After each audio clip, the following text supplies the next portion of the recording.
ಪ್ರಮಾಣ ಲಕ್ಷಣದಲ್ಲಿ ಭಾಟ್ಟರು ಹೇಳಿದ ಪ್ರಮಾಣ ಲಕ್ಷಣದ ನಿರಾಕರಣೆ ಅನ್ನೋ ಭಾಗವನ್ನು ನಾವು ನೋಡಬೇಕೀಗ. ನಾವಲ್ಲಿ ಈ ಹಿಂದೆ ನೋಡಿದ್ದೇವೆ ಯಥಾರ್ಥಂ ಪ್ರಮಾಣಂ ಅಂತ ಹೀಗೆಲ್ಲ. ಇವರೊಬ್ರು ಏನು ಹೇಳ್ತಾರಂದ್ರೆ ಪ್ರಮಾಸಾಧನಂ ಪ್ರಮಾಣಂ ಅಂತ ಈ ಭಾಟ್ಟರು ಅಭಿಪ್ರಾಯ ಪಡ್ತಾರೆ. ಆ ಶಬ್ದಗಳನ್ನು ಸ್ವಲ್ಪ ಅಲ್ಲಿ ಗಮನಿಸಬೇಕು, ಅದಕ್ಕೆ ಸ್ವಲ್ಪ ಬೇರೆ ಅರ್ಥವನ್ನು ಮಾಡಬೇಕಾಗ್ತದೆ. ಕೆಳಗಿನ ವಿವರಣದಲ್ಲಿ ಅದನ್ನು ಕೊಟ್ಟಿರ್ತಾರೆ. ಪ್ರಮಾಣ ಪದ್ಧತಿಯಲ್ಲಿ ಅದಿನ್ನೂ ಹೆಚ್ಚು ಚೆನ್ನಾಗೇ ಬಂದಿರ್ತದೆ.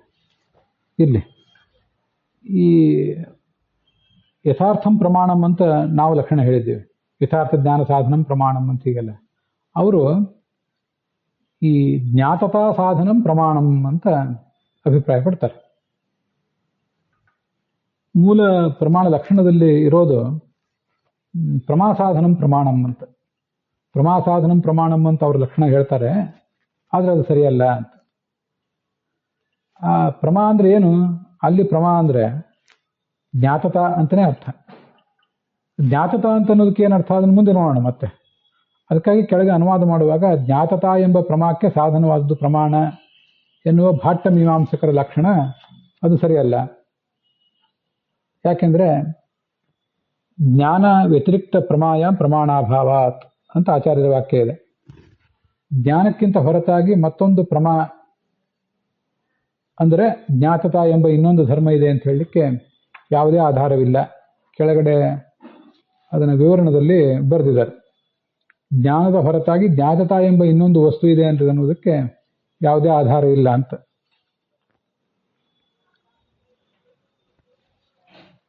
ಜ್ಞಾತತಾ ಅಂದ್ರೆ ಏನು? ಸ್ವಲ್ಪ ಅದನ್ನ ಈಗ ವಿಚಾರ ಮಾಡಬೇಕು. ಜ್ಞಾತತಾ ಅಂತ ಅನ್ನೋದನ್ನ ಸಂಸ್ಕೃತ ಸಾಹಿತ್ಯ ಓದಿದವರಿಗೆ ಜ್ಞಾತತಾ ಅಂದ್ರೆ ಏನು ಅಂತ ಹೇಳೋದು ಏನು ಕಷ್ಟದ ಸಂಗತಿ ಏನಲ್ಲ. ಜ್ಞಾತಸ್ಯ ಭಾವ ಜ್ಞಾತತ, ಅದೇನು ದೊಡ್ಡದಲ್ಲ. ಹಾಗಾದ್ರೆ ಜ್ಞಾತ ಅಂದ್ರೆ ಏನು? ಜ್ಞಾತ ಅಂದ್ರೆ ಜ್ಞಾನ ವಿಷಯ ಅಂತ ಅರ್ಥ. ಜ್ಞಾ ಒಬೋಧನೆ ಧಾತುವಿಗೆ ಕ್ತ ಪ್ರತ್ಯಯ ಬಂದು ಹುಟ್ಟಿರುವಂಥ ಶಬ್ದ ಅದು. ಕರ್ಮಾರ್ಥದಲ್ಲಿ ಕ್ತ ಪ್ರತ್ಯಯ ಬಂದಿದೆ. ಯಾವುದು ತಿಳಿಯಲ್ಪಟ್ಟಿದೆಯೋ ಅದೇ ಜ್ಞಾತ. ಜ್ಞಾತಸ್ಯ ಭಾವ ಜ್ಞಾತತ ಅಂತ.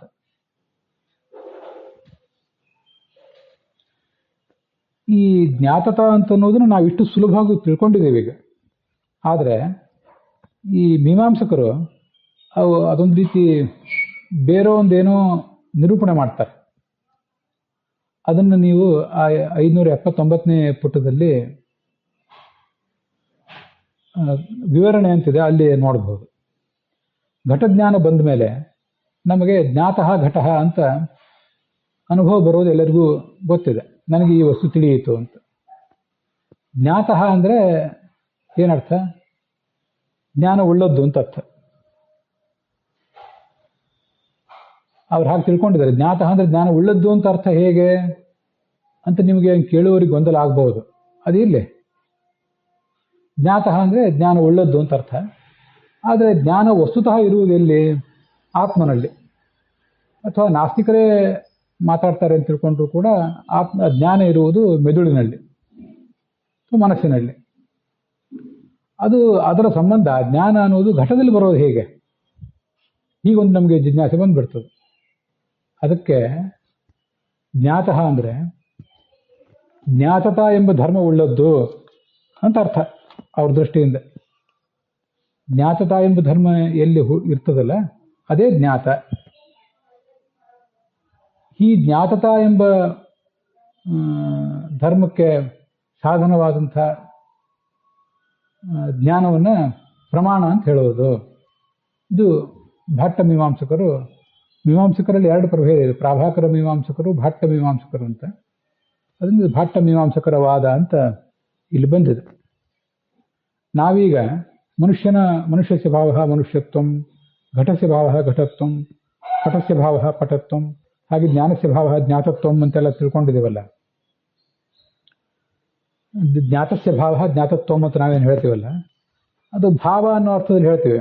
ಅದು ಬರೀ ಅಷ್ಟು ಮಾತ್ರ ಅಲ್ಲ. ಅವ್ರದ್ದು ಜ್ಞಾತತ್ವ ಅನ್ನೋದೊಂದು ಪ್ರತ್ಯೇಕ ಧರ್ಮ. ಅದು ಅವ್ರ ಸಿದ್ಧಾಂತದಲ್ಲಿ ಮಾತ್ರ ಇರುವಂಥ ಒಂದು ವಿಶಿಷ್ಟವಾದ ಧರ್ಮ. ಅದು ವಸ್ತುವಿನಲ್ಲಿ ಜ್ಞಾತತ್ವ ಅನ್ನೋದೊಂದು ಹುಟ್ಟುತ್ತದೆ ಅಂತ ಹೇಳ್ತಾರೆ ಅವರು. ಅದನ್ನೇ ಇಲ್ಲಿ ಅವರು ಹೇಳಿರೋದು. ಜ್ಞಾತತ ಎಂಬ ಪ್ರಮಾಕ್ಕೆ ಸಾಧನವಾದದ್ದು ಅಂತ. ಆ ಜ್ಞಾತತಾವನ್ನೇ ಪ್ರಮಾ ಅಂತ ಹೇಳ್ತಾರೆ. ಹಾಗೆ ಅಭಿಪ್ರಾಯ ಅವ್ರದ್ದಿದೆ. ಜ್ಞಾತತಾನೇ ಪ್ರಮಾ ಹೌದು ಅಲ್ಲೋ ವಿಷಯ ಬೇರೆ, ನಾವು ಅದ್ರ ಬಗ್ಗೆ ಹೆಚ್ಚು ತಲೆ ಕೆಡಿಸ್ಕೋಬೇಕಾದ್ದಿಲ್ಲ. ಆದರೆ ಜ್ಞಾತತಾವನ್ನೇ ಪ್ರಮಾ ಅಂತ ಅವ್ರು ಹೇಳ್ತಾರೆ. ಆ ಜ್ಞಾತತಾಕ್ಕೆ ಸಾಧನವಾದದ್ದೇ ಪ್ರಮಾಣ ಅಂತ ಅವರ ಅಭಿಪ್ರಾಯ. ಅದಕ್ಕೆ ನಾವು ಹೇಳ್ತೀವಿ, ಇದು ಮೇಲೆ ಪ್ರಮಾಣ ಲಕ್ಷಣದಲ್ಲಿದೆ, ಅದು ಜ್ಞಾನ ವ್ಯತಿರಿಕ್ತ ಪ್ರಮಾಯಾಮ್ ಪ್ರಮಾಣಾಭಾವಾತ್. ನಮಗೆ ಎದುರುಗಡೆ ಘಟ ಇರೋದು ಗೊತ್ತಿದೆ, ಘಟದ ಜ್ಞಾನ ನಮಗೆ ಬಂದಿರೋದು ಗೊತ್ತಿದೆ, ಇಷ್ಟು ಅನುಭವ ಸಿದ್ಧ ಇದೆ.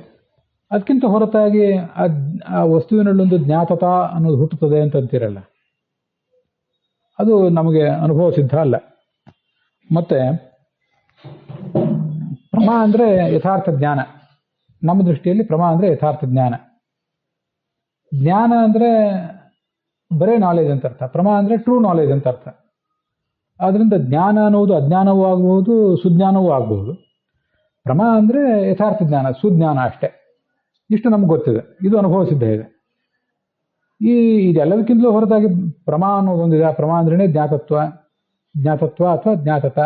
ನಾನು ಅದನ್ನೇ ತ್ವಪ್ರತ್ಯಯದಿಂದ ಹೇಳಿದೆ. ಅವರು ತಮ್ಮ ಶಾಸ್ತ್ರದಲ್ಲಿ ಹೆಚ್ಚು ಬಳಸುವುದು ತಾಲ್ ಅನ್ನುವ ಪ್ರತ್ಯಯವನ್ನು.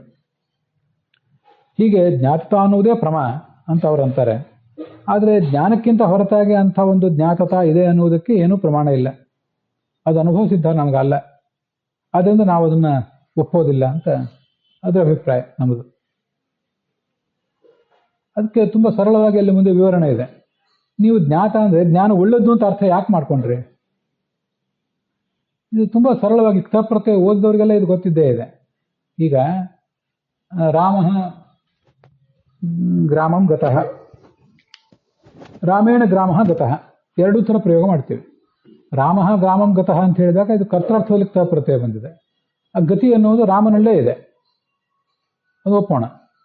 ಹಾಗೆ ಗ್ರಾಮ ರಾಮೇಣ ಗತಃ ಅಂತ ಹೇಗೆ ಹೇಳಿದಾಗ ಅಲ್ಲಿ ರಾಮನಲ್ಲಿರುವ ಗಮನ ಎಂಬ ಕ್ರಿಯೆಗೆ ಆ ಗ್ರಾಮ ಎಂಬುದು ವಿಷಯ ಅಂತ ಅರ್ಥ. ಆದ್ದರಿಂದ ಪ್ರತ್ಯೇಕವಾಗಿ ಮತ್ತೇನು ಹೇಳಬೇಕಾಗಿದೆ? ಹೇಗೆ ರಾಮನಲ್ಲಿರುವ ಗತಿಗೆ ಗ್ರಾಮ ಅನ್ನೋದು ವಿಷಯವೋ, ಹಾಗೆ ರಾಮನಲ್ಲಿ ಈ ವ್ಯಕ್ತಿಯಲ್ಲಿರುವ ಜ್ಞಾನಕ್ಕೆ ಆ ವಸ್ತು ಅನ್ನೋದು ವಿಷಯ ಅಷ್ಟೇ. ಜ್ಞಾನ ಆತ್ಮನ ಧರ್ಮ ಆದರೂ ಕೂಡ ಅದರ ಸಂಬಂಧ ಅನ್ನೋದು ಘಟ್ಟದಲ್ಲಿ ಬರ್ಬೋದಲ್ಲ, ಅದಕ್ಕೇನು ತೊಂದರೆ ಇದೆ. ಸಂಬಂಧ ಅನ್ನೋದು ಏನದು? ವಿಷಯತ್ವ ಅನ್ನೋದೇ ಸಂಬಂಧ. ದ್ವೇಷ ನನ್ನಲ್ಲಿದೆ, ನನ್ನ ದ್ವೇಷಕ್ಕೆ ನೀವು ವಿಷಯರಾಗಿದ್ದೀರಿ, ನನ್ನ ಪ್ರೀತಿಗೆ ನೀವು ವಿಷಯರಾಗಿದ್ದೀರಿ.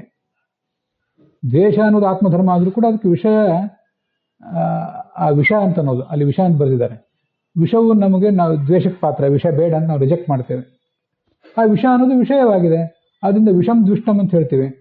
ವಿಷಂ ದುಷ್ಟಂ ಅಂತ ಹೇಳಿದ್ವಿ ಅಂತ ಮಾತ್ರಕ್ಕೆ ವಿಷ ಅನ್ನೋದು ಆ ವಿಷದಲ್ಲೇ ಈ ದ್ವೇಷ ಅನ್ನೋದು ವಿಷದಲ್ಲಿದೆ ಅಂತ ಯಾರು ಹೇಳ್ತಾರೆ? ಹಾಗೆ ಯಾರು ಹೇಳೋದೇ ಇಲ್ಲ. ಅದರಿಂದ ಜ್ಞಾತತಾ ಎಂಬ ಪ್ರಮಾಣವನ್ನು ಒಪ್ಪುವ ಯಾವ ಅಗತ್ಯವೂ ಇಲ್ಲ.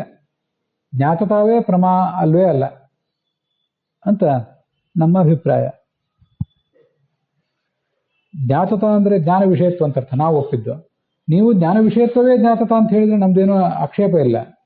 ಆದರೆ ಜ್ಞಾನ ವಿಷಯತ್ವಕ್ಕಿಂತ ಹೊರತಾಗಿ ಇನ್ನೊಂದೇನೋ ಜ್ಞಾತತ್ವ ಅನ್ನೋದು ಅಲ್ಲಿ ಹುಟ್ಟುತ್ತದೆ, ಅದಕ್ಕೆ ಸಾಧನವಾಗದೇ ಪ್ರಮಾಣ ಅಂತ ಹೇಳುವುದು ಅರ್ಥಹೀನ, ಹಾಗೆ ಬೇಕಾಗಿಲ್ಲ ಅಂತ ಅಭಿಪ್ರಾಯ. ಅಲ್ಲಿಗೆ ಇವತ್ತಿನ ಈ ಭಾಗ ಸಮಾಪ್ತ ಆಗಿದೆ.